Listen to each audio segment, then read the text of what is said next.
Man, that black screen went on for a bit, didn't it? What's up, my friends? How you doing? It is Tuesday evening. Welcome back from the void. Bum, bum, bum. How you guys doing? How's life treating you on this fine evening? First things first, I'm going to grab the live stream link and we shall pop that in the Discord and then we will go from there. Dun, dun, dun, dun.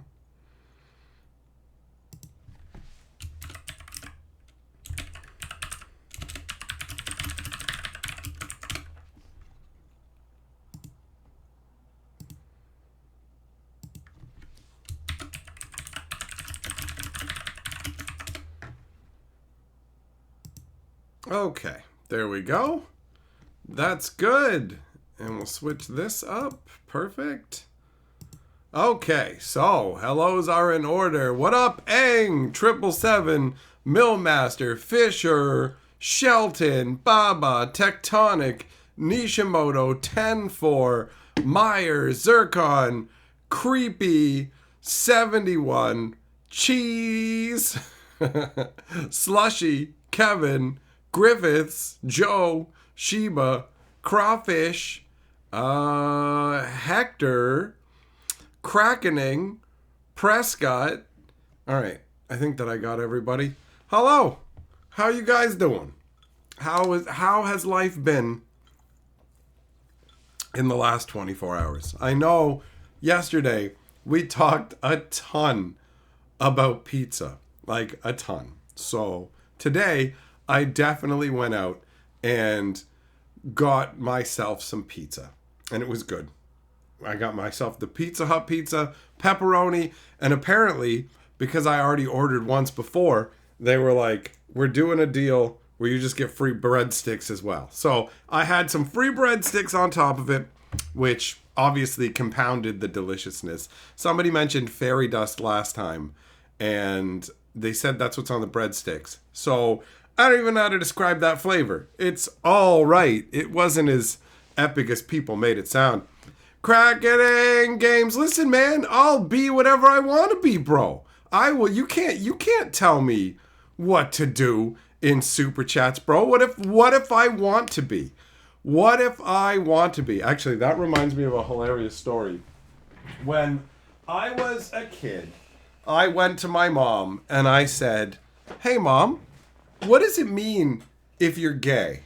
And she just said, "Oh, that means you're happy." Because she is from the old world. So it was adorable that she thought that. And it's like, no, I was basically as a kid, no, I don't think that's what it is.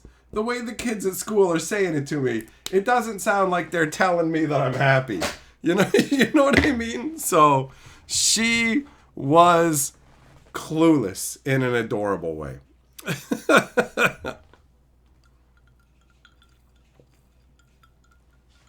Sheba, you gotta wait until payday for the pizza? Well, it's worth the wait. It's worth the wait. I did it today because it's special on the pizza day. I'm not gonna miss that. I'm not gonna miss that. Slots, you like to support the LGS community? Well, I mean, LGSs are good to support, right? Makes sense. Makes sense. Slushy, you're waiting to get paid so you can try and get some Tarkir. Yeah, I guess get it before it's gone, right? Because it's going to be the end of summer when it comes back, man. Prescott, be happy. Don't worry, be happy. Who is that? Bobby McFerrin. I remember that tune. Every day, what's going on? Hector, what's the topic for the day? Don't always have a particular topic. Tend to talk about a number of different things. I definitely intend to talk about some X-Men superhero action just because we've been watching a couple of those movies the last few days, and I have some thoughts on that. What up, DB? Cracking and missing. You missed hanging out live? I feel you, bro. I feel you. And you hope I enjoyed my first day of free tea. Oh, that's right. That's right. We talked about that yesterday. I managed to get 7 days in a row of correct picks, which means I get a free week of coffee or tea. I didn't know if it would count. It says, what is it? brewed coffee or steeped tea. And they have steeped tea, which is just some orange pico. But they also have individual other types of teas, but those come in separate tea bags. So I didn't know if it would count, but apparently it does. So I got myself a big, fat, tall boy Earl Grey with an extra tea bag on the side. So really, I'm getting 14 cups of free tea. I'm winning. So yeah, that's very pleasing. It was very pleasing to see. Ho! Finally hit 7 days in a row. So I'm going to let Carly get coffee with it sometimes. I'll get tea with it other times. But we're going to milk it for the whole 7-day stretch, bro. Crackening Switch, too. Switch up that price and maybe I'll do. You know, it's... I love Nintendo and I want Nintendo consoles. But those prices are crazy, bro. Hector, you wish you could change your name on here? You can. If you can't, I don't think you can change the @ handle that you have, but your display name, if you go into your Google account, you should be able to change it into something else. What up, Mendoza? You just excited about this new taco place? Well, that's a good thing to be excited about, honestly.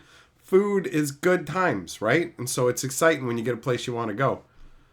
Tectonic, you feel like Tarkir's going to drag on. Well, bad news for you, buddy, because it's banger. And I'm happy to have it here. So, yeah, if it wants to stick around for a while, the 7 weeks that it's here, if it feels like a long time for you, you probably should just adjust your perspective, bro.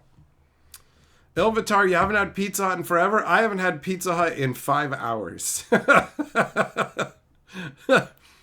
Ansel, yep. Yeah, it's going to be a long time before we go back to a proper traditional Magic set. It won't be until next year, most likely at the beginning of next year with Lorwyn.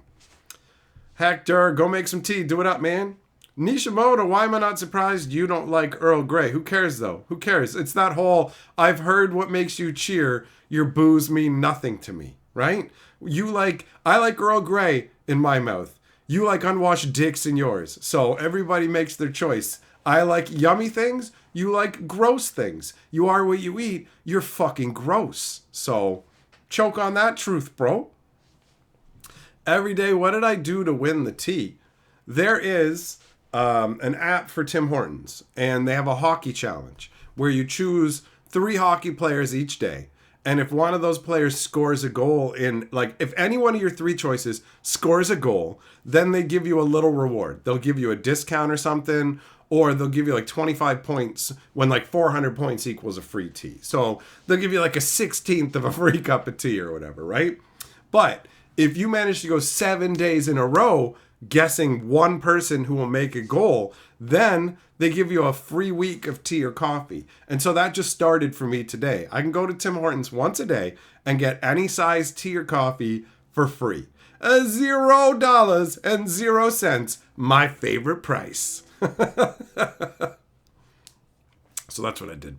What up, Kensuke? How you doing? Damn right it's nice, Jugglim. Agreed, bro. Baba, you love your LGS. They don't have pre-releases, but they always call you to get on the list for the next set and make sure you get a chance to get stuff like Final Fantasy. Well, enjoy it. Enjoy it.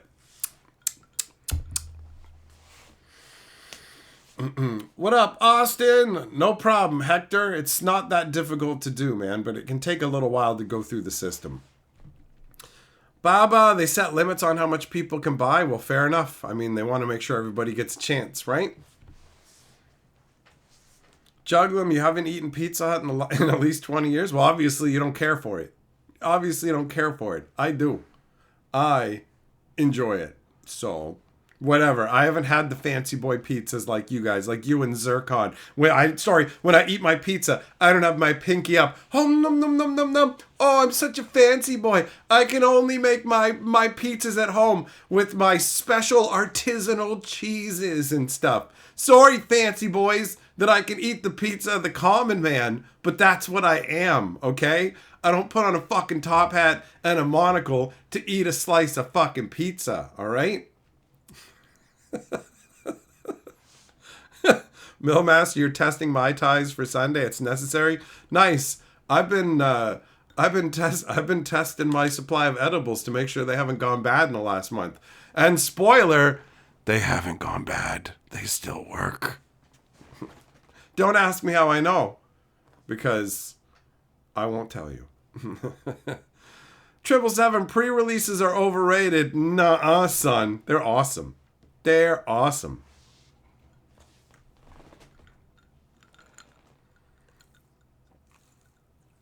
Fisher, yeah, the new Ugin is super busted. The stuff they're putting out there is absolutely bonkers now, right? So Ugin is crazy. Liam, what kind of pizza would Loot eat? Something gross, I'm sure. Like sardines and pineapple. Zircon, I haven't experienced life. Oh, sorry. Oh, I've only eaten the fancy boy pizza, so now I can't enjoy life. If experiencing life means that everything sucks, is that what you want, bro? Is that what you want? Because I can eat a slice of pizza, and then I can rub that pizza grease all over my ball bag and fucking slide around like a champion, okay? I guess I need to grease up the cheeks too, but whatever. I'm not like you. I don't have my own pizza oven at home. Oh, look at this. A stone-baked pizza. Make sure I use the paddle and everything like I'm some fucking peasant village pasta pizza maker. Fuck you, buddy.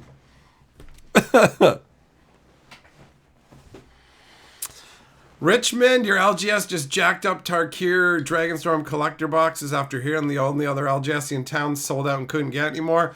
Collector's products seem to be where the most craziness happens. That's how it goes.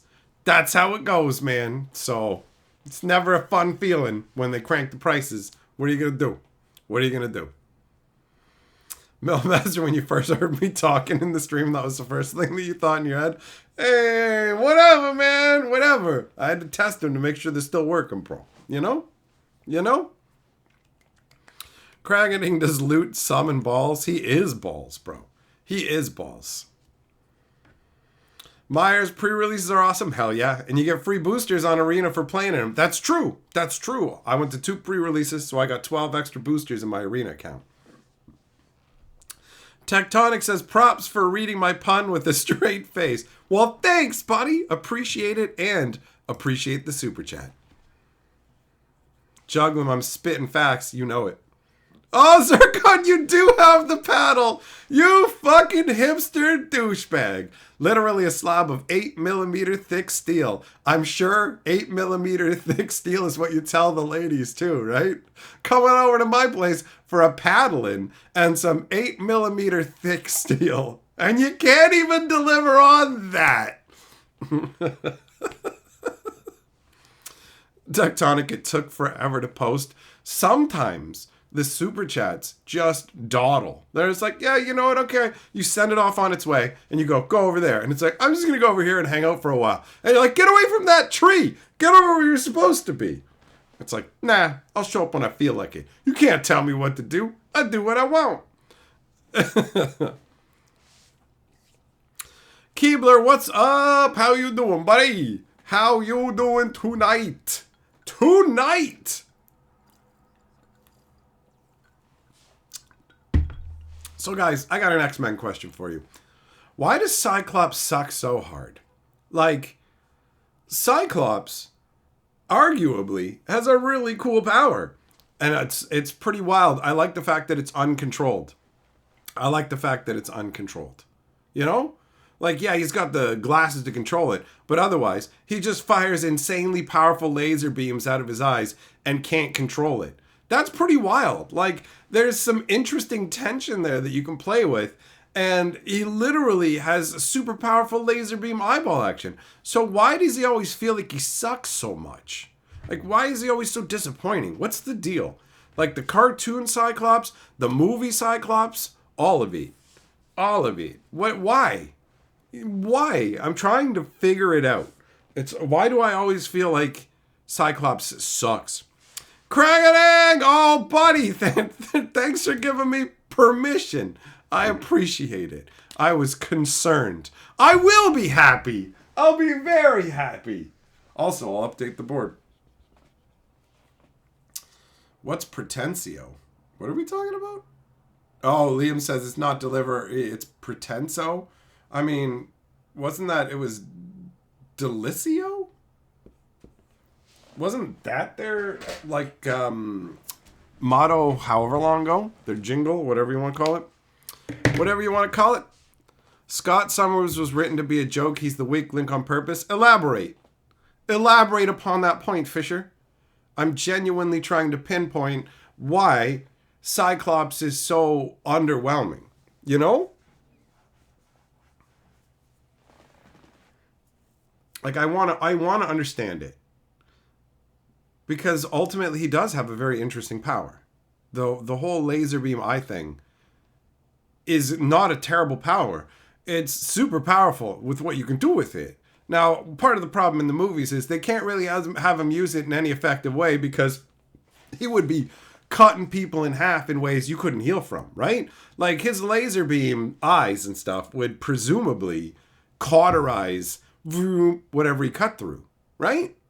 So, like, the movies are hampered by the fact that nobody's really using their powers half the time, where you just go, but they could just do something right now, and they're not. Why are they not? I don't understand it. Liam Pretenso is a play on the word pretentious. Ah, okay. All right. Talking about Zircon with his custom fucking 8 millimeters of steel for the ladies he's paddling. All the insults are free tonight.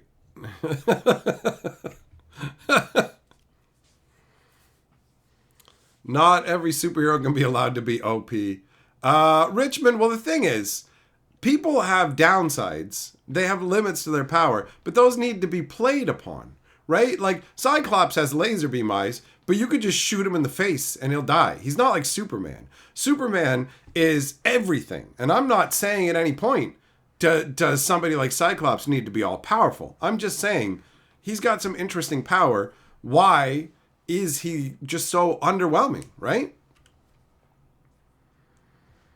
With all the powers of the X-Men being incredible, they need a scapegoat, someone to bumble and be the flaws of a team. But how is Cyclops the flaws of a team? I don't understand that.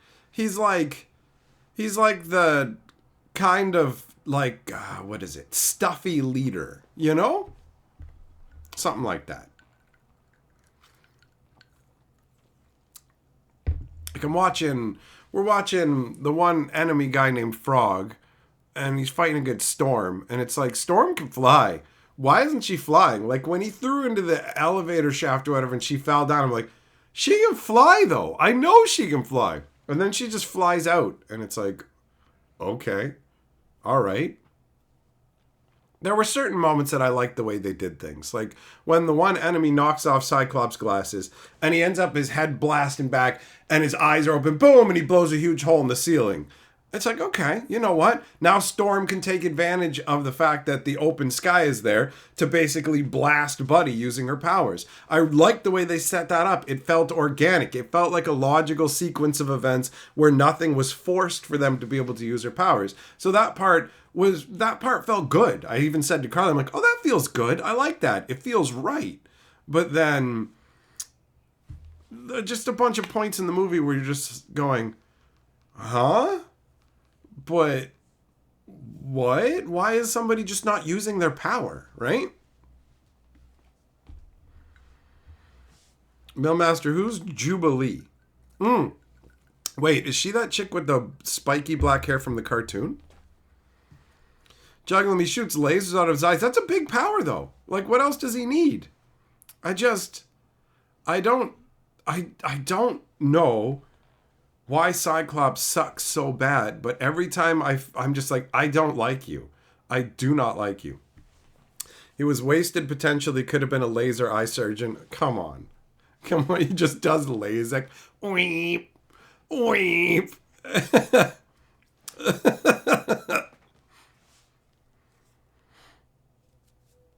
Cyclops was cool in Marvel vs. Capcom. I don't think I ever played that. Huckleberry, never heard of Muggins as a character at all.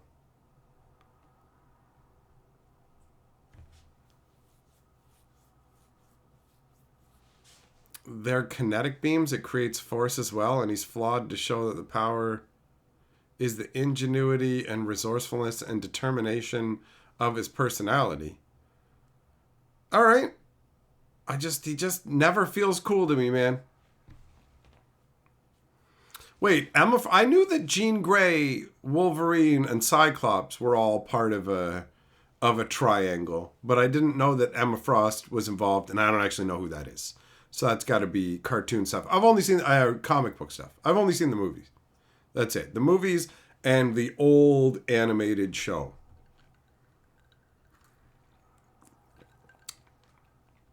Ilvatar Gambit was pretty cool in the cartoon. I remember him. I liked him. Jubilee's in a yellow jacket. I think I remember. She shoots fireworks. Seems kind of lame, doesn't it?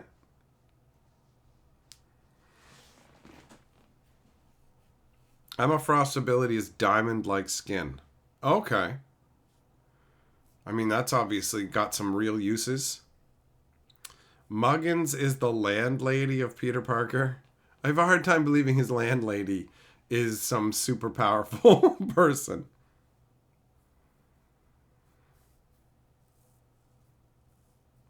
Tectonic, if there was ever a character that needed to lose an eye, it was Cyclops. How crazy would it be if he lost an eyeball, but yet energy still blasted out of there? What if he could control it where in the place where he was missing an eye? So through his actual eye, it's uncontrollable. He's missing an eye, and somehow he can now control the blasts coming out of that. Like, he can control when they come out, but he can't see through that eye. It's like, okay.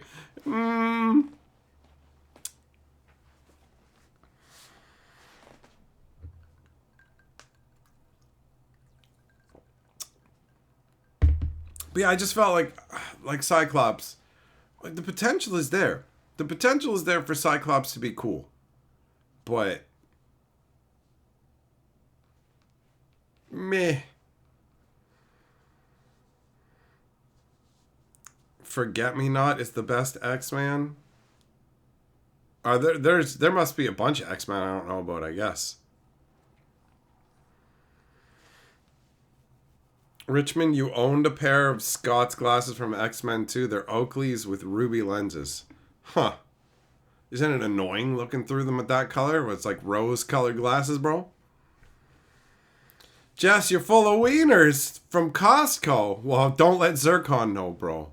Don't let him know. He's at home making artisanal hot dogs to go with his special pizzas. He's probably got things I've never even heard of, like a hot dog paddle. Zircon, do you have a hot dog paddle? Do you have a special hot dog oven? He's like, I have my hot dog casings flown in. They're from llamas in the Himalayas. And Nishimoto, you wondered why closing his eyes turns off his power. If his eyes are always emanating, then he'd blow off his eyelids. That is an interesting question, right? They are just simple flesh lids. I guess not, because they have the power to... I don't know. It's interesting. It's interesting. Like in the one movie when Magneto basically pins him up against the wall facing Jean Grey, where it's, if you open your eyes, you're going to blast her. That's pretty cool. You know what I mean? Like, that's an interesting way to do things. I'm going to disable your power by essentially going, if you open up your eyes, you're going to obliterate the one you love. So even if you were going to try and go for a wild eye blast, you're just going to carve her apart. I thought that was cool.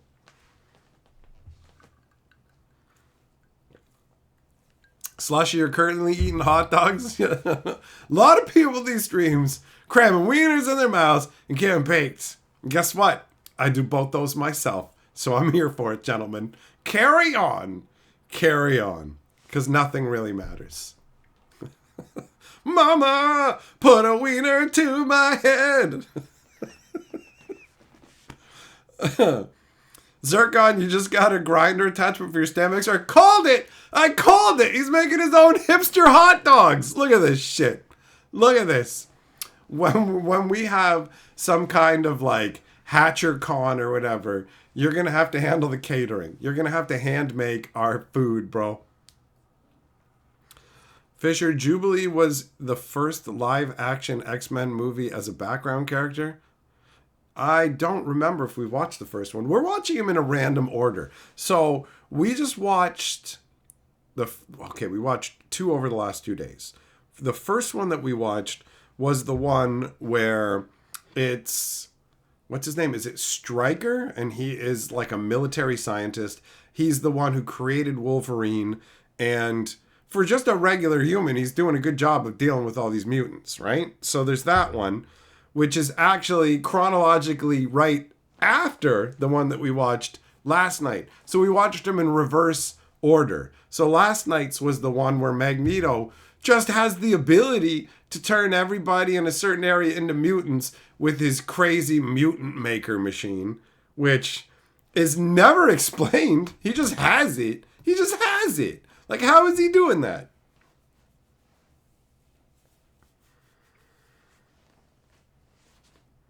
Juggling Cyclops was a mutant since he was a baby, so he's been kept and trained his entire life and knows the potential good and bad consequences of his power. He shows restraint, right? Tectonic, Odin sacked an eye to gain more power. That's true. That is true. That's some cool mythology, honestly. Huckleberry Mr. Sinister was obsessed with Cyclops? I have no idea who the hell that is. Got my favorite Tarkir precon? You know what? I don't really know off the top of my head. My gut says Sultai, but to really give a genuine answer, I'd have to sit down and look over all the unique cards in each of the decks, I should say. I missed a fair bit of the Tarkir spoiler season because that was when I was traveling to the States. By the way, if you guys haven't seen it, put out the vlog for that. So there's a vlog about my trip to the States that you can enjoy over on my Hatcher channel. Zircon, there's enough of us we could have a potluck and it'd be great. Yeah, bro, potlucks are awesome. Everybody brings a bunch of different food. I could totally make popcorn. I got the Flavor Call. I got a range of different kind of popcorns. Technically, Magneto is a wizard. What do you mean? What? The one we watched yesterday is the first movie? Oh, okay. All right. Ilvatar, do we all dress up as Hatcher for HatcherCon? No! Only I may dress as me. Everybody else has to come as themselves. Like the Nirvana song, Come As You Are. And that's it, because I don't remember the lyrics of that one.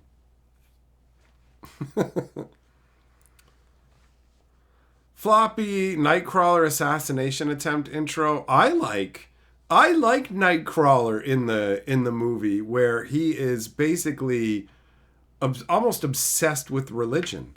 I find that to be enjoyable, you know? Like a mutant trying to find meaning for their existence and turning to God has some really interesting potential to it overall. Nightcrawler's an interesting one. Baba, see you later, buddy. Jess, that's right. That's right.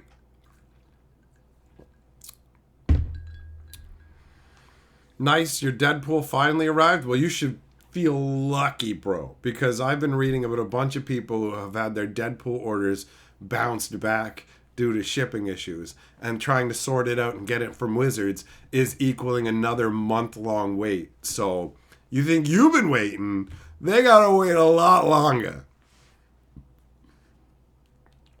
Fisher, yeah, Magneto is pretty good. Now, I was talking to Carly, and this is my understanding of Magneto. I could be wrong, but does Magneto not fly by use of a metal helmet on his head? Like, the metal helmet he wears stops Wheels. I love that. When Wolverine called him, what's your nickname? Wheels? Like, that was funny. When Xavier can't get into Magneto's mind because of that metal helmet. But doesn't Magneto also make himself fly by lifting up that metal helmet? Is that not how his flight abilities work?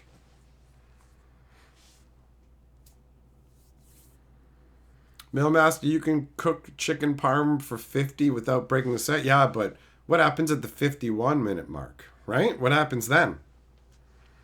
Huckleberry, everyone dresses at loot at the HatcherCon. I will bring a flamethrower, bro. It will be an absolute slaughter. I will go down. I'll be the next one in YouTuber snaps at con event. YouTuber snaps at own con. Carnage. fire, burning.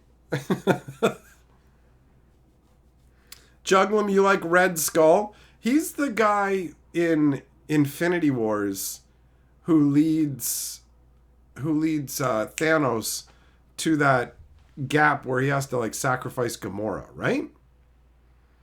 That was cool in Infinity War, but in Endgame it was stupid. Because Infinity War, it's like you have to sacrifice what you love most.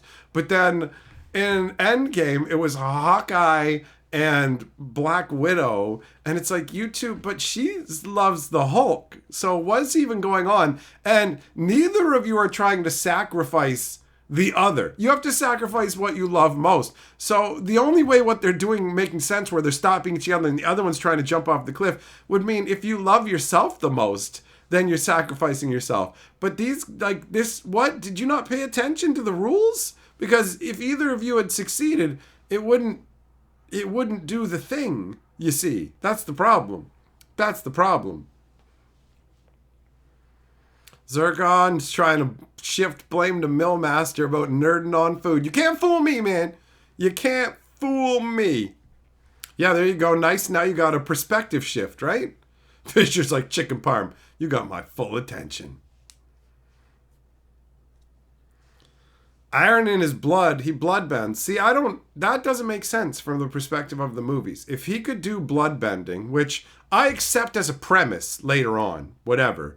I accept that as a premise. But he could literally just kill everybody in the prisons and stuff when they put him in the glass prisons. So, in the movies and stuff, Magneto can fly because he moves his helmet, basically, right?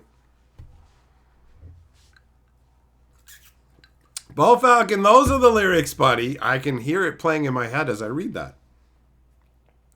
He flies by levitating the metal in his boots. Okay, good.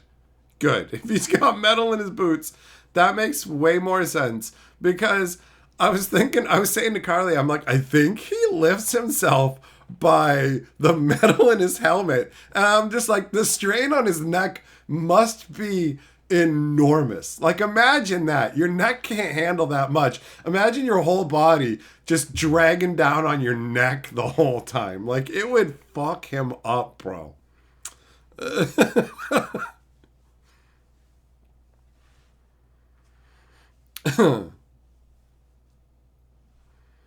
Multiple answers. Magneto can fly because he's able to influence gravity and he can bend magnetic waves. I mean, having magnetic powers is super powerful. There's no question about that. There's no question about that.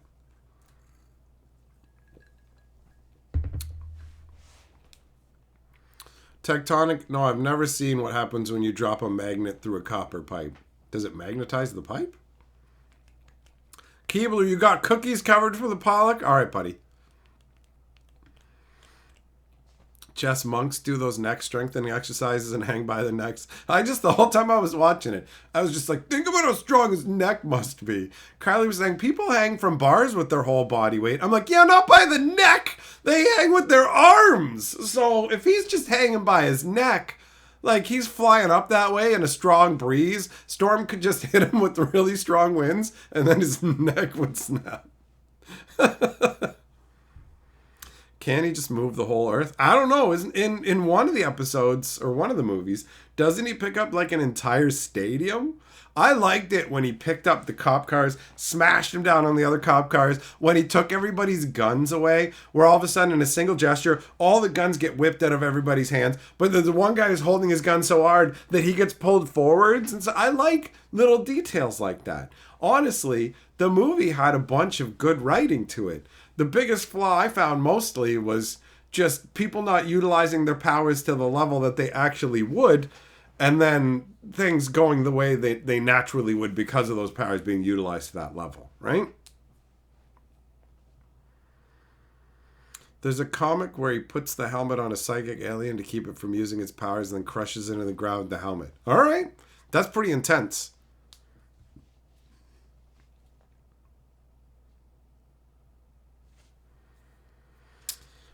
Blood is actually diamagnetic. It gets repulsed instead of attracted.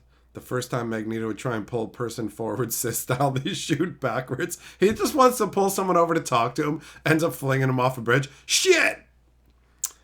Sabretooth got done wrong in that movie, man. Magneto leaves that guy hanging out on the side of the cliff. Sabretooth goes to grab him, and then just like Buddy rips through his clothes and falls.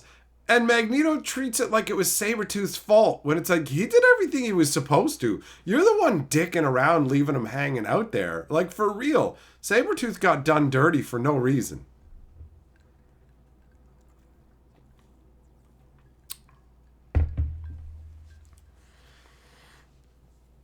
Lewis, X-Men First Class was your favorite? I don't know which one's which. Is that the one where they have the young versions of Xavier and Beast and everything? 'Cause I think that's the one Carly wants to watch next.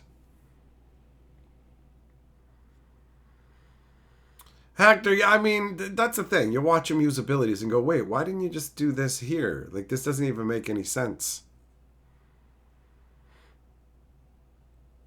Floppy, Mystique injects that prison guard with lots of iron to give Magneto enough to work with. Now, wouldn't that injection just probably straight up kill the guy? Most likely. Most likely.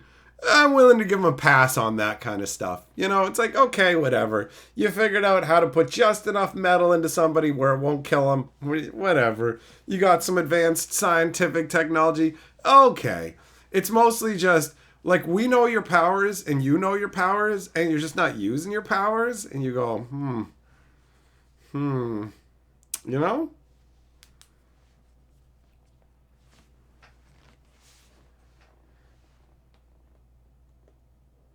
He's more of a manipulator of magnetism than he is a manipulator of metal. All right. Fair enough. Fair enough. Millmaster, you're asking Jess what powers he has? The powers of imagination, bro. That's it. That's it. Have you watched that one episode of South Park where Cartman pretends he has powers and he's like, choo choo choo choo choo, no no no no no no no, that's Jess. Jess does that. He likes to pretend that he has powers and can influence things here and there, right? It's a fun little delusion.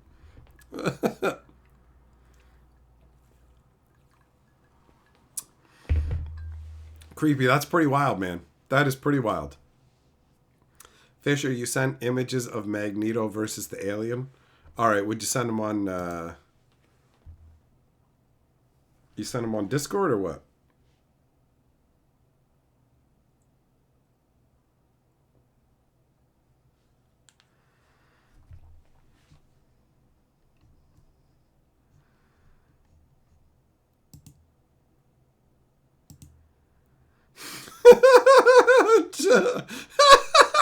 I can't, man. I can't.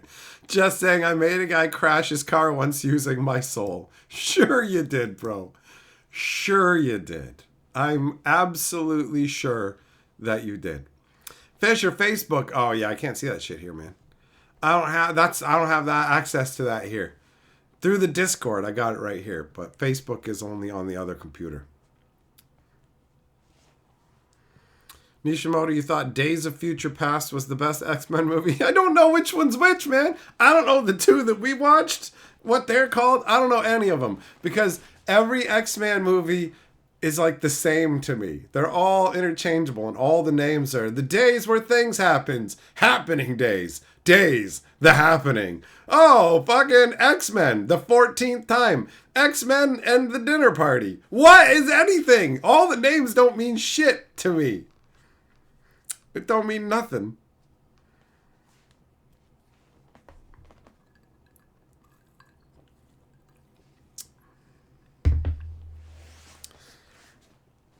Nice. Those X-Men movies are all the same. Yeah. I know. When Carly was just like, I want to watch a bunch of X-Men movies. I'm like, you just want to watch the same thing? I mean, that's what you're there for, right? The Teenage Mutant Ninja Turtle movies are all the same, pretty much. I mean, the second one was dumb. Where like, we got to take away their weapons, so they use like sausage nunchucks and stuff, and you're just like, come on, bro. Go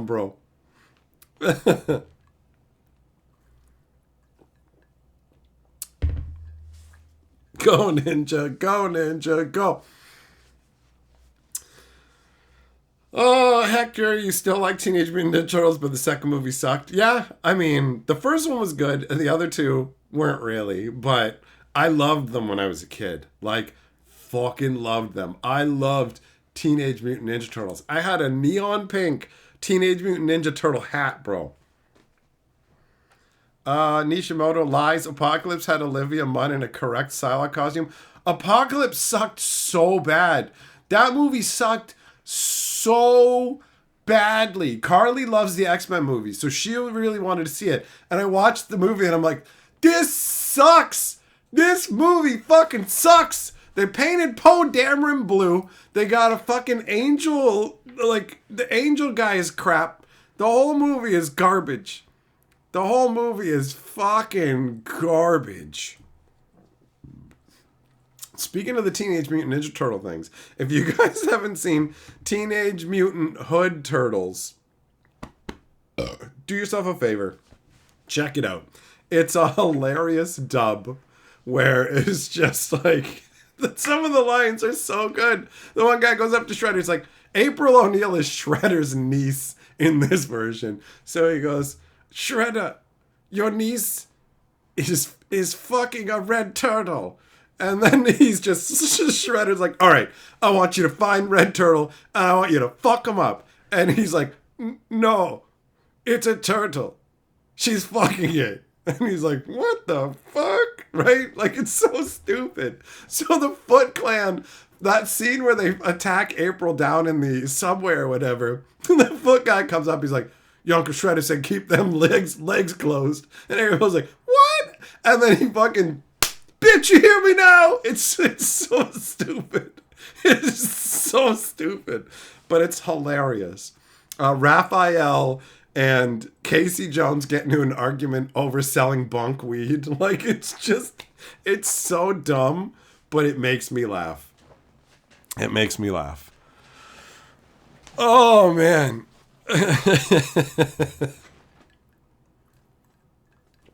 Lewis, what Silver Surfer scene? Listen, I'm going to explain something to you. If a movie sucks and there's one good scene in it, it still sucks. If you eat an entire meal and one mouthful tasted good, that's a dog shit meal, okay? That's the deal. One scene doesn't do it for me. I'm not like a 12-year-old kid who goes for TikTok moments. So I need something better than that, right? Nishimoto, you only watch it for Olivia? Why bother? Why bother? Why bother sitting through a whole movie when you could just put a picture up on the screen and talk in your own voice as if it's her while you're fucking blasting it? Who cares? You're gonna sit through an entire movie just to look at a lady? Why? Why? Fisher. All right, you put it in the Discord. Oh, that's a pretty rough way to go. That is holy shit, Magneto looks fucking badass in this. Holy fuck, man, he's like a big beef boy. He looks pretty good as an enemy, man. He looks pretty intimidating. Floppy, don't talk about Apocalypse. We do. You ever seen that animated series, How It Should Have Ended? That where they do like a few minute clips where it's just like, here's what should happen in the movie. And I just remember there's like a line from it where Apocalypse is like, you're all my children. And then somebody shoots back, shut up, Apocalypse. It's not always about you. Because yeah, Apocalypse was just lame. I remember him sticking people inside of sand walls and stuff and just never really mattered how he was using his powers. None of it, really.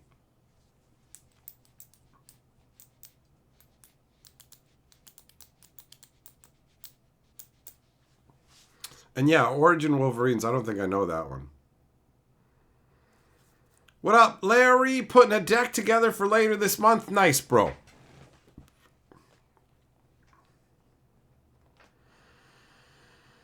See, Apocalypse was terrible. Carla's like, I want to watch it again. I don't know if I got it in me, bro. I don't know if I got it in me. Richmond, you wish that Rogue was more like the cartoon version?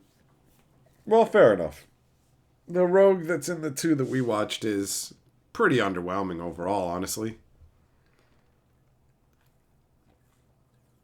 Apocalypse was a generic brand Thanos. I feel like it's even worse than that. Nice, honestly. I feel like it's genuinely worse than that. Like, Apocalypse just. He had insane powers, but who cares? And it just felt pointless. It felt like nothing was going on in that movie at all. That's how it felt.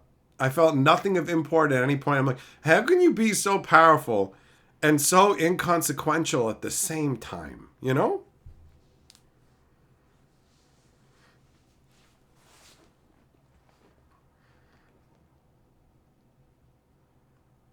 Yeah, that movie made like no impact.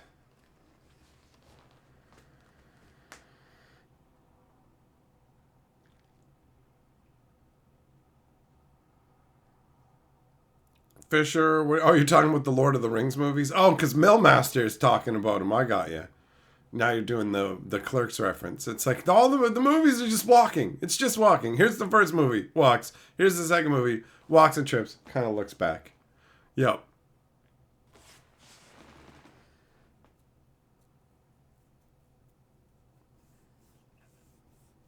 Hector, you got it figured out, but you didn't replace your username. You just added to it. Have I ever watched Kung Fury? Kung Fury is that like 35-minute action film where that guy jumps off the building and shoots at the roof of his Ferrari to make it open up. And they flip cop cars up in the air by stomping on a skateboard. Brrr, like ultra action, right? That was awesome. That was awesome. It wouldn't let you remove your actual name. Huh. Well, admittedly, it's been a long time since I've changed anything in terms of my names of accounts or anything. And it might be different when it's a YouTube channel versus a personal account, right? Because this is a YouTube channel. Yeah, Teferi, I've definitely seen that, and it's awesome. It is very good. Fisher, James P. would be very pleased with the Kevin Smith references. Nishimoto laser raptors. What are we talking about? Richmond, Gandalf is technically a mutant. He's a wizard. Nathan, did you hear me say it's silly to watch a whole movie to see one shot of a woman? Yes, because you can just watch things now without needing to do that. This isn't like the 90s, right? Or the 80s. This is the current time frame where you can watch anything you want now. Hell, you can have AI make it into something more for you if you want, right? Also, by the way, Nathan, thank you for what you did. I appreciate it. You're the man. Cheers to you, bro. Isn't Gandalf more akin to an angel? He's definitely otherworldly, right? He basically falls off the cliff with that Balrog, and then after he Balrogs it, he comes back as a different version of himself. And it's not 100% clear to me how that transition occurs, right? Like, I haven't read every single thing that was created in terms of Lord of the Rings stuff. I've read The Hobbit, I've read The Lord of the Rings, I've seen the movies, I have technically held the Silmarillion, but I think I might have read my way all through it, but I definitely did not retain anything from it, I feel like. So I don't know the whole progression of wizarddom. Nathan, let's be honest, you and I both watched Basic Instinct for that reason. Listen, you're just making my point, bro. Yes, I remember many years ago when to see a pair of jugs, you would have to be up at midnight and watch a random movie where most of it was crap so you could see Shannon Tweed pour milk on herself, right? Like, I get it. But that was then. Those were caveman times where you were forced to watch 2 hours of very questionable crap to see a set of jugs. Where now you can see just the parts that you want to see. All right? Give me the milk shot. I'm out. That's it. That's it. Gandalf is Magneto. What is happening? What is happening? Oh, Stryker, there you go. Now you got it full on. You figured it out, bro.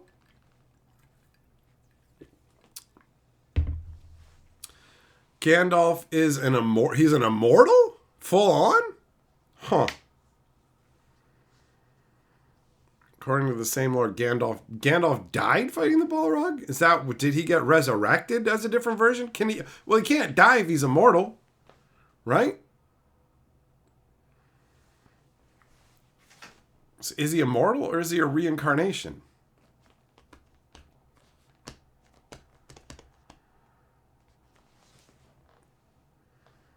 Error, correct. I'm not surprised that you are well versed in the ways of Tweedum.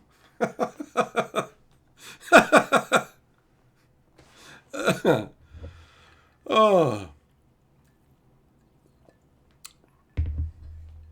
His life on Middle Earth was resurrected. All right. All right. He passed out of space and time and was sent back as his work was unfinished.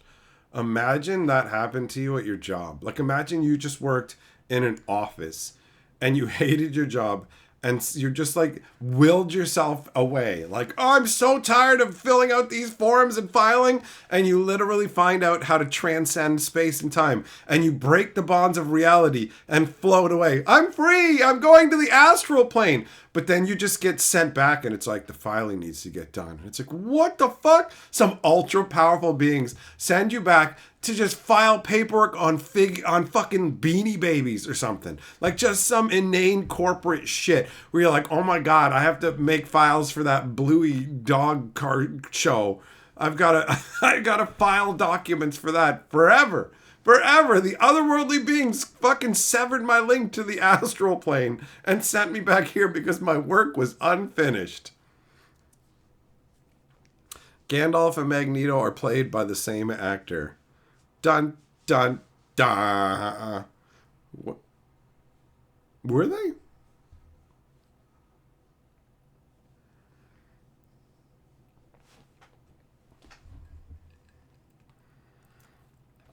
Shane, he died and the Valor sent him back. Okay. He was one of 4 sent to help defeat Sauron. 4? Was Saruman one of those as well, but he got corrupted? The wizards are angelic beings. Funky.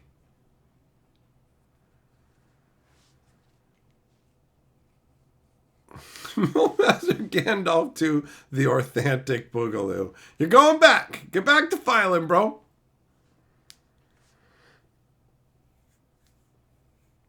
Thompson, what's up? Oh, you're in Chattanooga for spring break. Well, break it hard, bro. Break it down, son. Ian McKellen, that's right. He did play Gandalf, and he was Magneto. Okay, fair enough. Fair enough. And the 2 blue wizards sent to the east. Gray, white, blue, and brown? So, what's Radagast is the brown. Saruman was the white and got corrupted. And then Gandalf was the gray and came back as the white? Feels like Final Fantasy 1, right? Where you have like red mage, blue mage, white mage. Thompson going to Beer Creek. Nice, bro. Gonna play some Magic and maybe some Wonders as well. We'll have a good time, dude. Saruman, Gandalf, Radagast, and 2 unnamed blue wizards. Man, there's a lot of different competing bits of information here.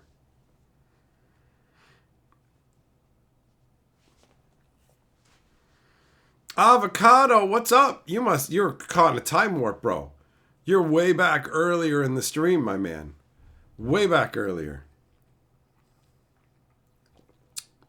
Let's give him some time to catch up. We'll go for an intermission to swap up the beverage.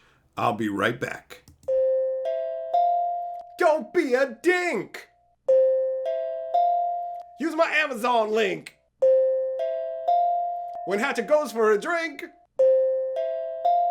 bookmark that Amazon link. Don't be a bitch. You gotta scratch that itch. Bookmark that Amazon link. I got fucking bills to pay, y'all. Use my Amazon link. This is gonna take some work. Don't be a dink. Use my Amazon link. When Hatchet goes for a drink, bookmark that Amazon link. Don't be a bitch. You gotta scratch that itch. Bookmark that Amazon link. I got fucking bills to pay, y'all. Use my Amazon link. This is gonna take some work. Don't be a dink. Use my Amazon link. When Hatchet goes for a drink, bookmark that Amazon link. Don't be a bitch. You gotta scratch that itch. Bookmark that Amazon link. I got fucking bills to pay, y'all. Use my Amazon link. This is gonna take some work. Don't be a dink. Use my Amazon link. When Hatchet goes for a drink, bookmark that Amazon link. Don't be a bitch. You gotta scratch that itch. Bookmark that Amazon link. I got fucking bills to pay, y'all. Use my Amazon link. This is gonna take some work. Don't be a dink. Use my Amazon link. When Hatchet goes for a drink, bookmark that Amazon link. Don't be a bitch. You gotta scratch that itch. Bookmark that Amazon link. I got fucking bills to pay, y'all. Use my Amazon link. This is gonna take some work. Don't be a dink. Use my Amazon link. When Hatchet goes for a drink, bookmark that Amazon link. Don't be a bitch. You gotta scratch that itch. Bookmark that Amazon link. I got fucking bills to pay, y'all. Use my Amazon link. This is gonna take some work. Don't be a dink. Use my Amazon link. When Hatchet goes for a drink, bookmark that Amazon link. All right, I'm back. How's it going? Carly was just talking to me about the potential of doing a Hatcher Movies talking about X-Men movies. So we'll probably end up doing that.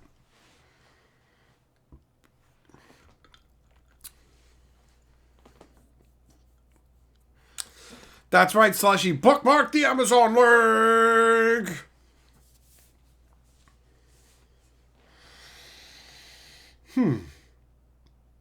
At the end of the day, I will say this. While a bunch of the X-Men movies feel samey and they are somewhat more middle of the road, they're leagues better than most movies that are getting released nowadays. You know? It's disappointing what has happened to movies overall, for real. So, at least when you go back and watch stuff from an earlier time, most of the CGI really holds up. It feels like CGI from older movies is better than CGI from newer movies a lot of the time, which makes no sense because technology has gotten better. But what's it called? The whole practical effects part of it. There's way more done physically rather than just green screened. And the green screen stuff, like Age of Ultron, they have all these robots battling and stuff, and it's just visual noise. And the brain just tunes it out. Like when you go too big, all of a sudden you lose everything. That's what happened with that movie 1408 or whatever, I think is the call of it. Was that the name of the movie? The one with John Cusack, where he does not believe in the paranormal. He's a paranormal debunker, and he ends up in an actually haunted room. So that movie is pretty good for most of it. But then they start going like huge natural disaster level with floods bursting through the walls. And it just got to this point where my brain tuned out. I was paying attention for most of the movie. And then, when you're watching a movie and then all of a sudden your brain's just thinking about something else. And you're like, we're doing something right now, bro. We're watching this movie. Oh yeah, hold on. Let me look back at the movie and see what's happening. It's just your brain just wanders away because it's like, this is not holding my attention. What is this? Who cares? And it's not like it's not one of those situations where you actively think, this is crap, I'm going to think about something else. It's literally just, I was into this, and now my brain is asleep, It's just, wait, what's going on? That's weird.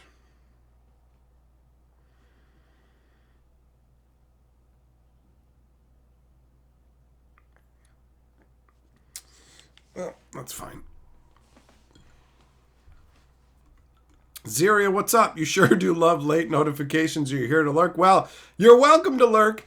If you want to have an easier time and know when the streams are happening, join the Discord, bro. Because I announce all the streams in the Discord, and you can trust that a lot more than you can trust YouTube's notification system, which is sometimes on it and other times not. But if I do extra random streams and stuff or on other channels, that way you don't miss them no matter where I'm at. Being on the Discord is how you guarantee that you won't miss any of the live streams.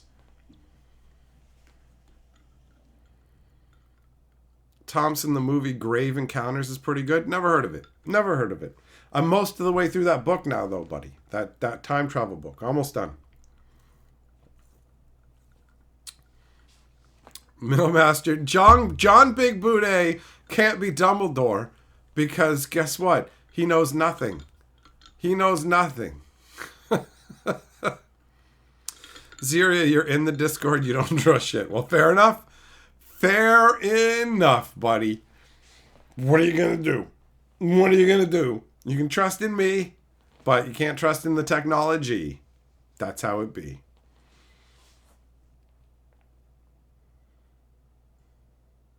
Man, it's been a pretty good day today. Pretty good day. Winning that 7 days of tea and coffee is pretty sweet. It's pretty sweet. Carly's saying, John Big Booty is the weakest individual she ever knew. In Grave Encounters, the guy is a ghost story debunker, documentary guy. It's another found footage one. Okay. I mean, 1408 isn't a found footage one. Found footage stuff makes me think of the Blair Witch Project, which was a terrible movie. That movie really sucked.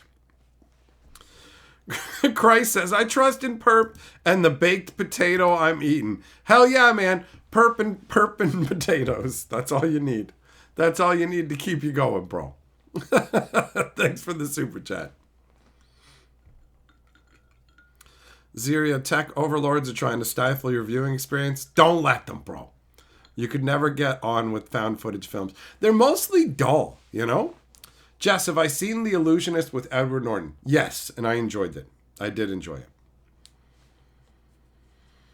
God, am I working on any brews lately? No, not really. I mean, I'm usually tinkering around with my cube, but ultimately right now, I've been in the process of opening different commander decks and exploring those, and sorting my Wonders collection. So that has been an undertaking because I've opened a bunch of wonders. I've got a big fat box of commons and uncommons to go through. So most of the stuff is sorted. Most of it is good, but there's still a good chunk that needs to be taken care of. All right, Striker, have a good one, buddy.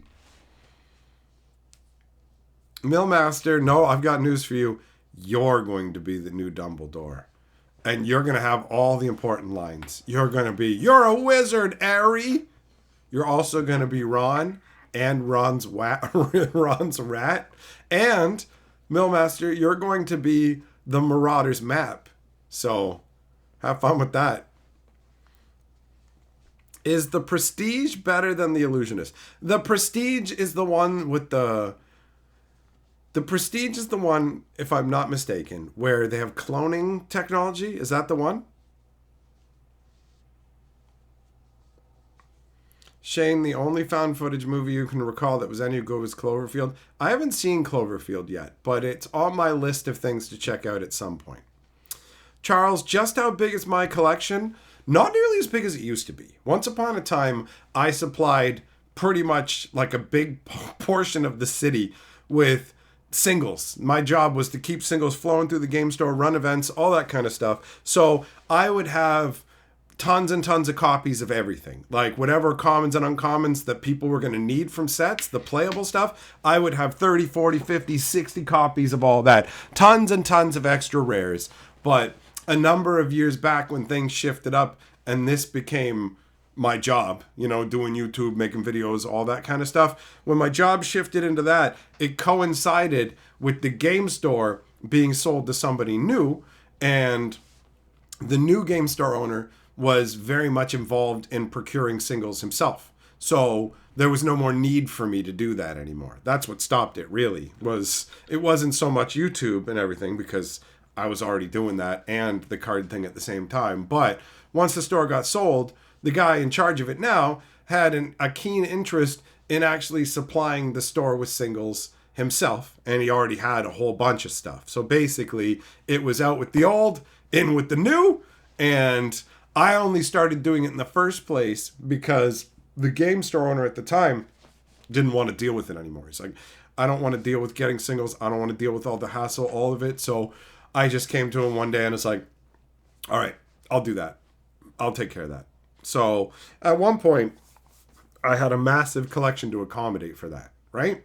But once the store the new person owns it, now I don't need to keep that amount of stuff. So I got rid of a bunch of it and haven't gotten nearly as much since. So my collection is now far more manageable. And that's the only way I can put it. Because if you guys are like me, then you have a bunch of different random boxes around where I will sometimes ponder, how many Magic cards do I own? And I can never really come up with a concrete answer because there's always extra places that they're tucked away. You know what I mean? I'll just be like, well, there's that box. There's that box. There's the cube. There's these boxes. Oh, there's that one big box up there. Oh, there's some buried down here with this. So at one point, when I supplied cards for everybody, I had massive amounts of 4 or 5 lane boxes, and I could just point at those and roughly go 5,000, 10,000, 15,000, 20,000, 30, plus however much is around to even have a starting point. But my Magic collection is just, there's cards kind of everywhere in here, and not just Magic, but yeah. Like, I was a business within a business. Yeah, the game store owner didn't want to deal with singles anymore. So I said, why don't I provide it all? And then you can just take a percentage for selling it through your store kind of deal. So that was how it worked. And so I ended up just constantly having to be picking up new collections and cracking boxes and stuff and just keeping the card flow going, which everybody knew to come to me. So it worked because they could just be like, hey, I need this. I'm looking for this. Or I want to build something like this. Can you help me? And I'm like, here's some binders. Here's some boxes. Look through these. They're going to have the kind of stuff you're looking for. And I could recommend other cards as well for decks and stuff. So yeah, it was, if somebody came into the store owner didn't want to buy their collection, they would contact me. And then I would meet them and figure out if we'd be able to make a deal. Because some people, you can't really make a deal with because they'll go online and what's up, Mark? And no, I haven't seen Cloverfield yet. They'll go online and they'll look up the value of like everything they have on an individual card website. And by everything, I mean commons and uncommons that are all zeros. And I know they're zeros because the majority of cards never sell as singles. The majority of cards nobody's looking for. So just because you went on to one of the big sites, a Face-to-Face, a Star City, something like that, and looked up the cards and went, well, they're selling each of these for 15 cents or a quarter. And it's like, no, those are zeros. I'm sorry, but most of a collection that you buy from somebody is fucking dead stock. It is essentially trash that is in your way. So I basically had a rule of any card that was complete garbage, I would have one penny sleeve filled with that, and everything else just had to go. It's like nobody needs like a 4-cost 0/5 creature wall with some weird ability that nobody wants. Just random junk that literally nobody would want. And so at a certain point, I mean, you even end up with a bunch of stuff that's almost playable too and people could use, but nobody's looking for. So I would give massive amounts of cards just away. There was the one neighbor I had once. It was awesome. He worked with a bunch of special needs kids. So I would just, out front of his door, I would leave a huge box full of Magic cards. It would be a bunch of that stuff that I just couldn't do anything with because I already had way too much of it. And I'd throw in fucking deck boxes, sleeves, playmats, all kinds of stuff, like extra rares, all this stuff. And he would just come knocking on my door and he's like, bro, you can't give me all this stuff. Like you literally, he did it multiple times. He's just like, you can't give me all this stuff. Like it's too much. And I just looked at him and I was like, so I just want to make sure that we're talking about the same thing here. You're saying that I'm giving too much to the special needs kids that you fucking teach? And he's just like, okay, yeah, no, never mind. That's all, like literally all I had to say every time was, yo, these are for kids with special needs and they're having fun with them, right? They're having a good time. So what do I care? I put it out front of your door. Fucking take it. Don't waste my time with your bullshit, right? I'm literally just forcing it on him. Take it. Here you go. So yeah, I had so many cards to deal with. So many. I mean, it was awesome when something spiked. When all of a sudden Goblin lore is flying up the charts and you're like, Goblin lore? Okay, hold on. Grab out a box. Here's like 20 Goblin lores. But anyways, when you're buying people's collections and they've priced it like that, like I've looked up the value of these cards and it's worth this, just make up a number. And it's like, it's worth $1,000. So I want $700 for it. And I mean, if you have a bunch of super sellable cards and you want 70%, yeah, we'll be able to talk because I know, okay, yeah, I got to give you a lot of money up front, but I know people who are going to buy these and I'll get my money back and make some myself. So sweet. Good for me. Awesome. But when you go, I want 70% of this or whatever, and I just start to look through it, and all I see is 0, 0, 0, 0, 0, 0. Oh my God, this is all just commons and uncommons that you've priced at full value. This is wild. You don't understand what you have. So I would just go through it, and it would be like, sorry, I can't give you what you're asking. And then they go, well, what can you offer? And I was like, I literally am not going to make an offer because I don't want to insult you. You know, like, you think this is worth $700, but this is a box of bulk, and it's worth maybe $30. So there's nothing we can do here. You don't have any valuable cards in this box at all. Like this is, I would literally hand this box off to somebody.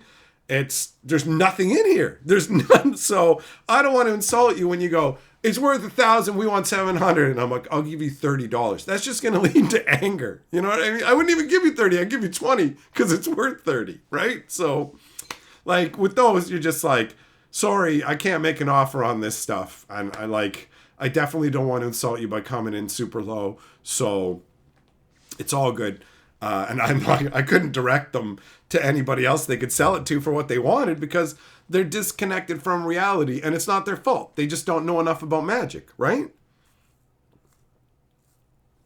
You see these prices online and you go, okay, well, this is the market value. But virtually everything in there is a zero. So, yeah. What are you going to do? It's unfortunate when that happens, but that's the way it goes, right? That's the way it goes. So I just kept picking up collections and just kept going, feeding them through the meat grinder. I had connections at game stores that I could basically, like, what was it? It used to do this with 401 Games because I knew the guy in charge of buying and everything like that. And it just turned into I could bring them boxes of cards and I could just have it inventoried and go, here's how much it's worth, here's how much you pay me, and they would just take my word for it. And they had no limits. Like, I didn't even go by their buy list. I literally, because I knew what I was doing so well, I would just pile up tons of cards that I knew were worth having, and then I just fucking write it all down and go, here's what you got, here's what it is, and they would just fucking pay me. They didn't even need to go through it because that's how much of a reputation I had for not fucking things up and doing it right. So obviously when I ended up with way too many copies of things, I could sell it to them at a rate where they could make some fucking good money. I could get rid of some excess stock. So I had the ability to just go and do that, which made things way easier in some ways because you can't really predict what's going to sell or how much and all of it, right? There was a lot that went into it. But I love Magic. And I'm just naturally good at getting stuff for people, hooking them up. You know, I remember paying attention to what people want, you know?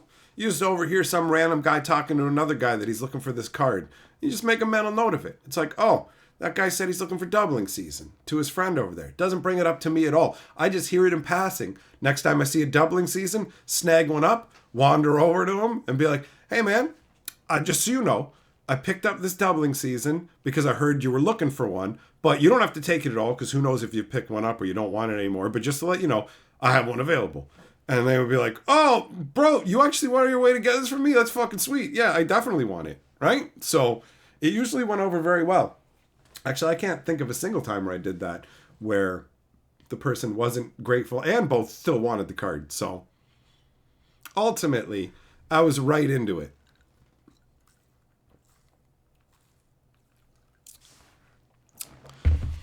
Well, Fisher, good on you, buddy. Good on you.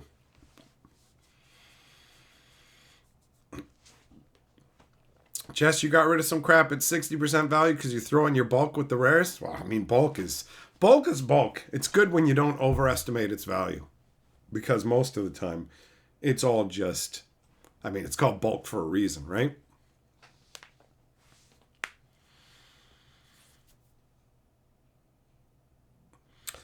It's crazy. It's been years. It's been years since I was responsible for supplying all those cards to the game store. Like, probably about 5 years now. Has it been that long? Maybe 4 years? 4 or 5 years now. It just felt natural to have so many cards. I had a side room at the store where I kept boxes and boxes and boxes of stuff too. So it's all good though. I'm totally happy that the LGS got bought by somebody new who cares and actually keeps the cards flowing, keeps the supply going. It's great. It's great. So that was a different stage in my life. And now I get to be a full-time fucking entertainer. This is my favorite. This is my favorite part of my magical journey so far. Because I have even more friends than usual, right? I've made friends with this game all along the way. The game store when I started out decades ago, people over the years in different ways, becoming the guy who ran the events and supplied everybody with cards. I made a ton of friends. And now my friend group has expanded quite considerably on the internet as well, where I get to talk about Magic as much as I want, fuck around with it, get to share the stuff that I open with you guys in the live streams. It's a good time. It's a good time.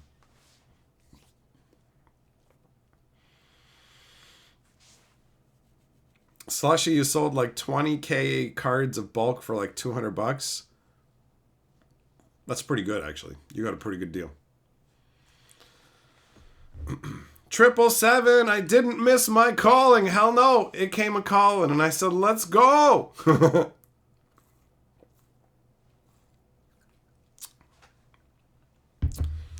Jess, if somebody gave me a gold coin worth $3,000, would I sell it or keep it till it's worth more? It's a good question. I don't know. I don't know what I would do. I guess I'll have to wait until someone sells me, not sells me, I should say, sends me, that's what you said, sends me a 3K gold coin. I will cross that bridge when I get there. Fisher, of course he's going to love fish and chips, man. Fish and chips are awesome. See you later, Got. Creepy, do I still judge events? No, not at all. There's still people who remember the days where I did that and will ask me rules questions. And I still have that judge aspect in me in terms of helping people sort stuff out. Actually, when I was at the Wonders event, I was helping a bunch of people sort out their game states and the rules because I knew a little bit more than them. And that's all it really takes. So I have not judged an event in years. I will say this. I was very good at making sure the events started when they were supposed to start. I did a good job of managing the events overall, and let's just say they're not as good at it as I was in terms of making sure the shit starts on time. I'm glad they're not in charge of the transit schedule because nothing ever starts on time. Nothing ever starts on time. I made sure it started on time.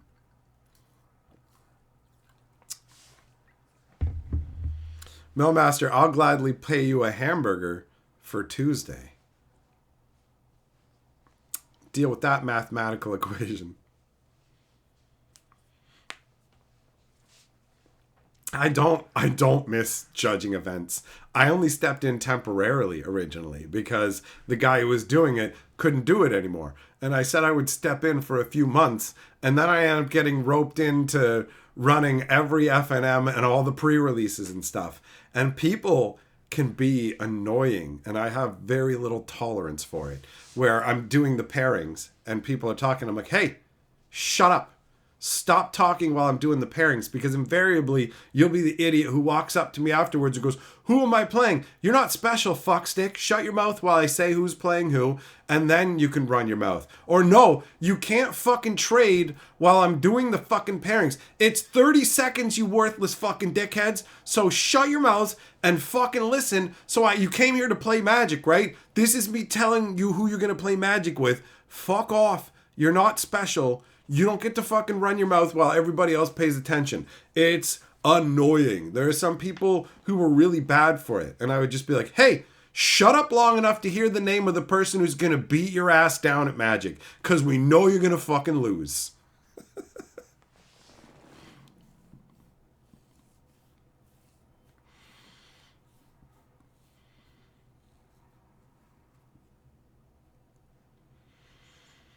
Charles, keep it because gold has a hold on human psychology that transcends time and nations. Well, I'm not going to transcend time or nations, so money's going to help me more than a lump of metal.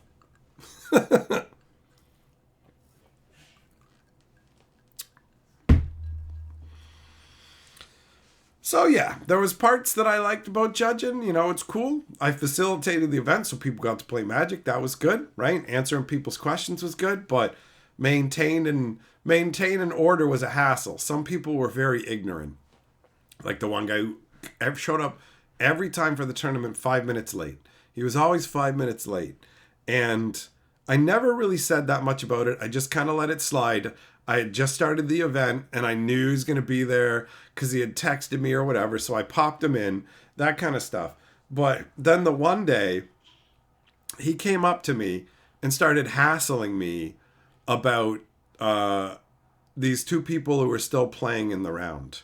Shane, that's right. You can't eat gold to stay alive. Nick says, gold is ugly and groceries are expensive. Sell it. There you go. There you go. What up, Invader?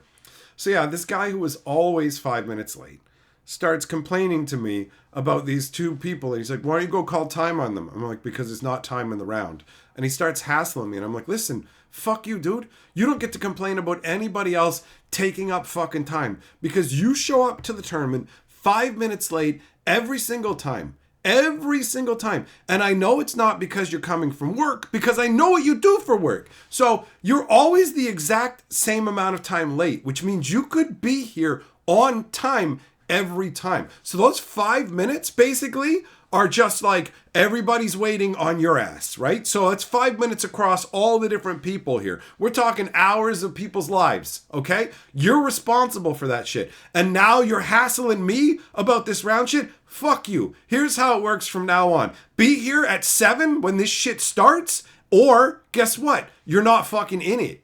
That's how that works. Or I'll give you a first round loss. That's how that works. And that's how it's going to happen going forwards. Anyone, fuck you, man, and got all pissed off and fucking stormed out. And then he came back a little bit later and was like, sorry for getting mad. I know you're right. And I'm like, good, because that is how it's working from now on. I am not letting you get in late anymore. Fuck you. Be here on time. I know you can, so do it. Fuck off. Don't complain about other people's time. And like, don't complain about people wasting your time when you're wasting everybody else's. It's not about just you, bro. You know?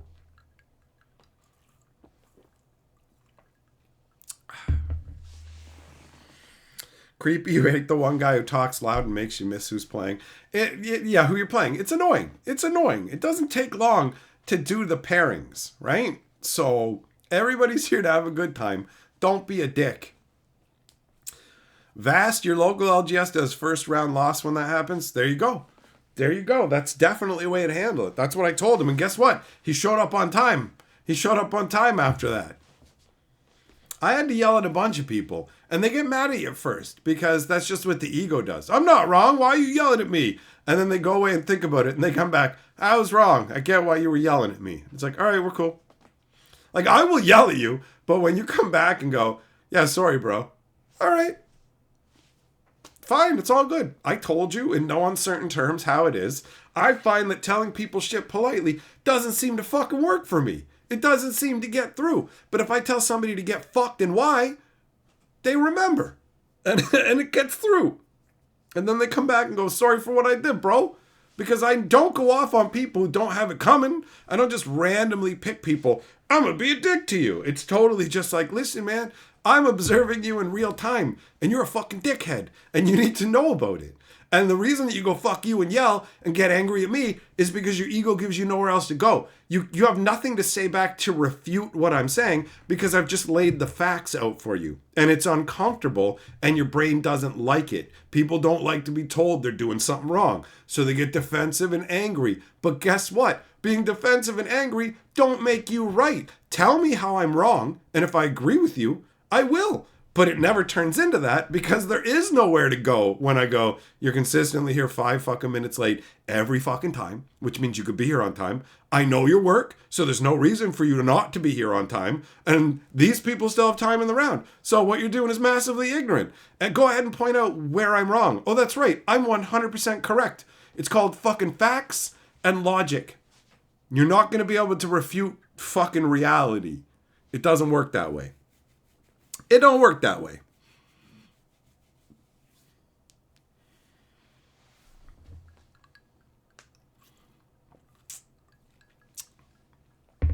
Fisher, you gotta tell those people that they stink, bro.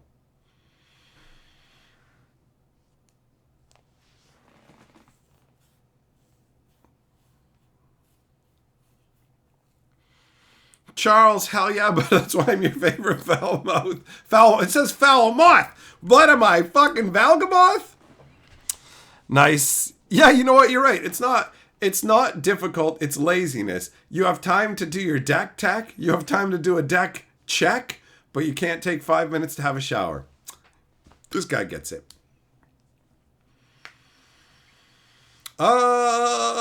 Alexandro, when do I think there will be a South Park secret lair? That's a good question. You can't rule it out, but what is South Park doing right now that's like new? Are they putting out a movie or anything like that? Because that's the kind of stuff it seems like Wizards of the Coast needs for this kind of crossover stuff. You know, there's a bunch of Spider-Man movies and things recently going on, and I mean, Final Fantasy's always got new games and stuff, but I feel like with South Park, you'd need a bigger reason for them to do a tie-in, but who knows? I don't know. I mean, they did do the SpongeBob stuff.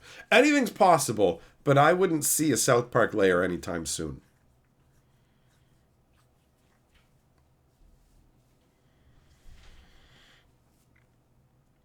Just when you tell your stories, people refute your reality and tell you're hallucinating. Whatever your brain makes up doesn't make it reality. Reality is reality. If there's a stone there and it's like, there's a stone, like, that stone is my brother. No, it's not. Don't refute reality. It's like, I'm not refuting reality, bro. That stone is a fucking stone. We can both agree on that. That's the reality. But not that it's your brother. Not that it is your brother. 10-4, bars of soap that look like magic cards. There you go. I mean, you can't really get the patent on that. I guess bars of soap that are shaped like different trading card games. You could own that concept and then license it out for different card games.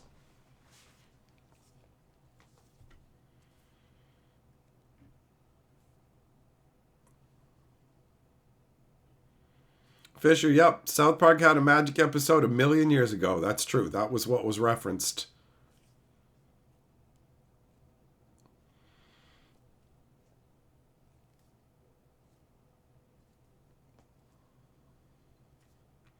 Jess, I mean, yeah, in a way, that's not untrue, buddy.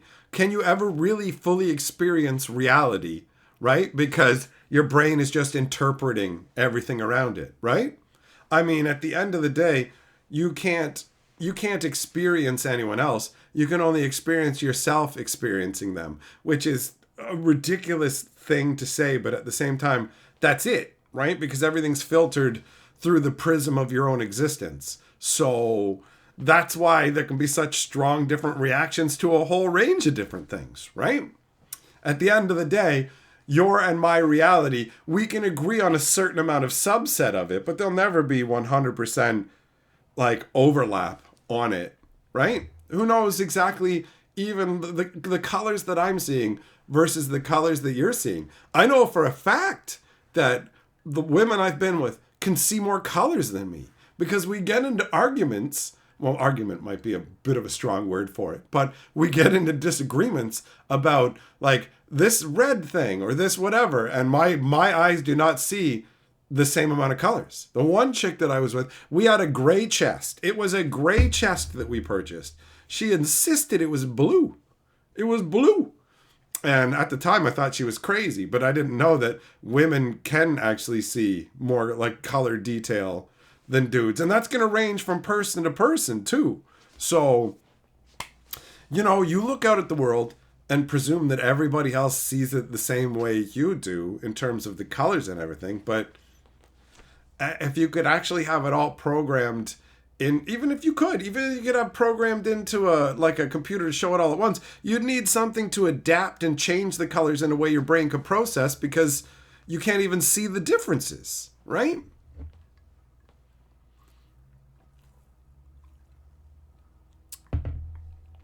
Shelton, there probably isn't going to be a HoloLive secret layer as Guargura just announced that she's graduating on May 1st. Well, why does Gura graduating mean that there won't be a HoloLive secret layer? I'm in my mid 40s, bro. And I just said that sentence. If you don't know what I mean when I say that Guargura is graduating and that's why there won't be a HoloLive secret layer, congratulate yourself. Look in the mirror and go, I'm living right. I'm living good. If you know what I'm talking about and that makes sense to you, hang your head in shame, okay? I know who Guargura is. I know what HoloLive is. And I know what graduating from it is. And there's no need for a middle-aged man to have this knowledge, bro. All right? So here's how it works. There are... There's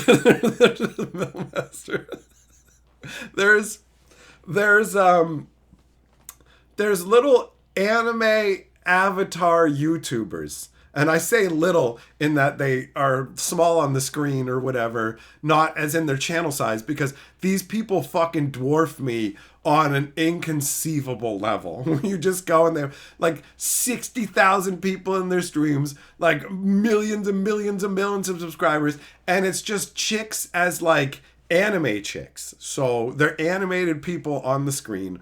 HoloLive is a very popular umbrella that has a ton of these VTubers who stream for them.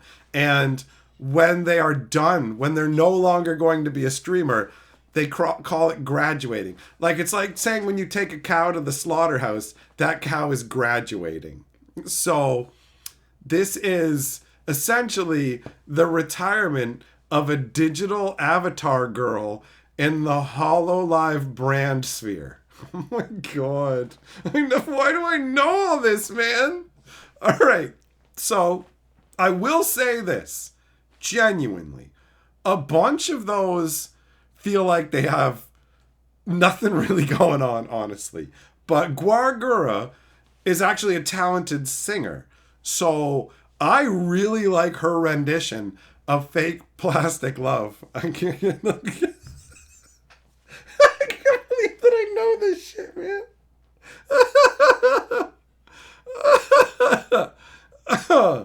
Oh. Nah, nice. In this case, I wouldn't say that at all. Like, the women involved with this, some of them are quite good looking. That's not how you become, like, I don't know the exact qualifications, but like, if you think about the same way that boy bands were curated for like earlier eras, the HoloLive streamer stuff is also curated. So you do get to see like actual reveals of some of these people, and they're not just a bunch of Ugmos.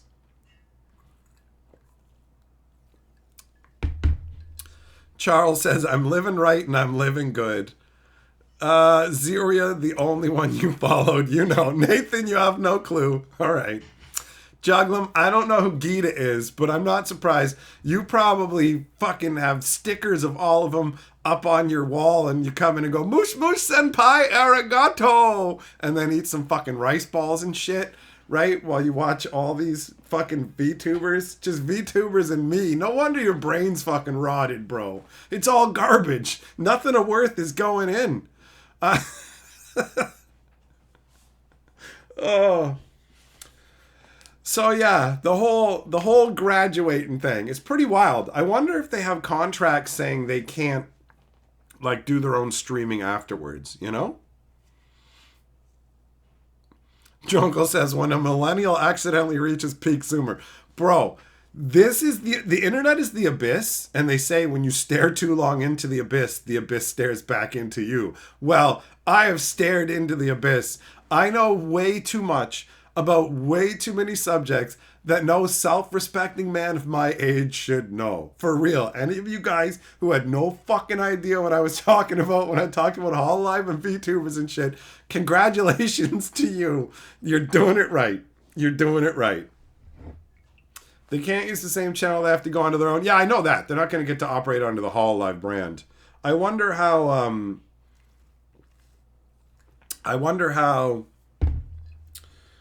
like they determine when it's time for somebody to graduate. Shiba, your interest is piqued. Well, go ahead. Go look into fucking VTubers. Go fall down that rabbit hole. Zircon, I know little enough when it popped up on Reddit before I learned what it was.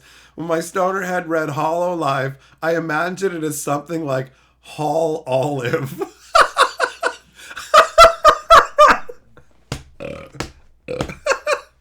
Oh my god. That's fucking funny. That's like my buddy. There's a channel and he's like, hey, have you ever seen that channel Drug Slab? And I was like, what? And he's like, it's a channel where they try all kinds of different drugs and stuff. And I was like, do you mean, is it called Drugs Lab? And he goes, oh, fuck. Like, he's just been calling it Drug Slab. And it's like, why would your fucking brain, they're literally experimenting with drugs is what you told me. And why would they call it Drug Slab? That's where the slab where they put the drug. No, bro. Come on, man. Come on. Experiment. Come on. It's right there. It's right there.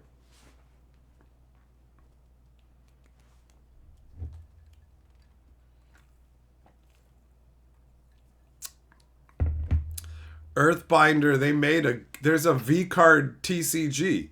And it sold out fucking instantly, bro. It sold out instantly. Fucking waifu madness.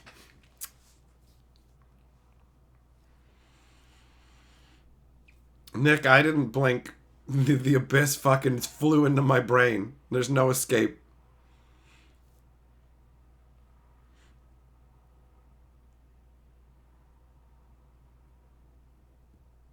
Freestyle, what's up? Is every day a crazy experience? Well, I mean, as long as it's not crazy bad. I don't think every day is crazy for me. And if you boil down the nature of existence, it is kind of crazy. But ultimately, most days, if you're doing things right, will be just kind of normal, you know? I feel like too much craziness is too much craziness, you know?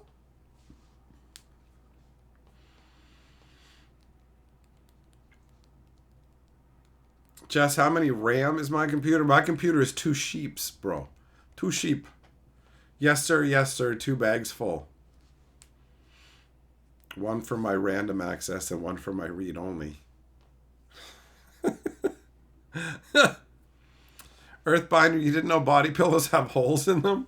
Not all of them, but you can get ones with holes. And you can get ones that have legs so they stand up and over.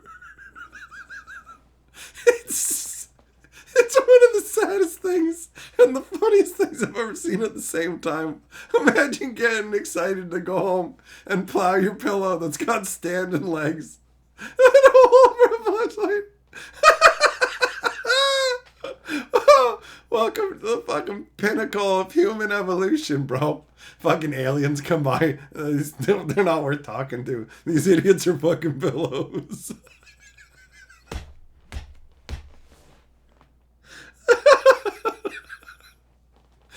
It's got legs, man. It's got legs. I can't believe that shit. Oh, I saw that when a company contacted me about making a Magic Historian body pillow, and we were gonna do it, but I kept forgetting. So it took like 5 or 6 months, and I didn't get back to them. And then after 5 or 6 months, I was like, "Sorry, I totally lost track of time, guys. I didn't mean to like ignore you." And then they went, "You still want to do it?" And I said yes. And then I fucking waited, and it's probably been another year. So at this point, it ain't happening.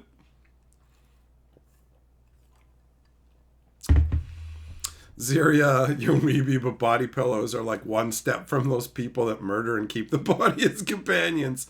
It's pretty wild. It's pretty wild. Shelton, life-size Pokemon plushies. Uh-oh. Uh-oh. Normally, it's the Pokemon going into the balls, but now you can stick your balls into the Pokemon. The whole thing. You can thumb your soft dong in and then like palm push your ball bag up in there too. Pokemon, you're my balls friend. I'll stick my balls in your hand. Gotta catch my balls, right? That's it. Mel Mastered, yeah, do I remember that guy who was like, "My plastic wife is pregnant"? Yes. Yes. Oh my God.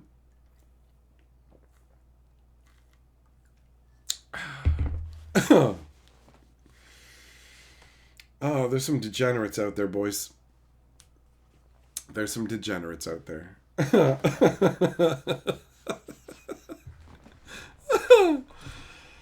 Oh, all right. All right. Thanks for coming and hanging out, my friends. We will get back together soon, but for now, I got to get up out of here. Here, yo.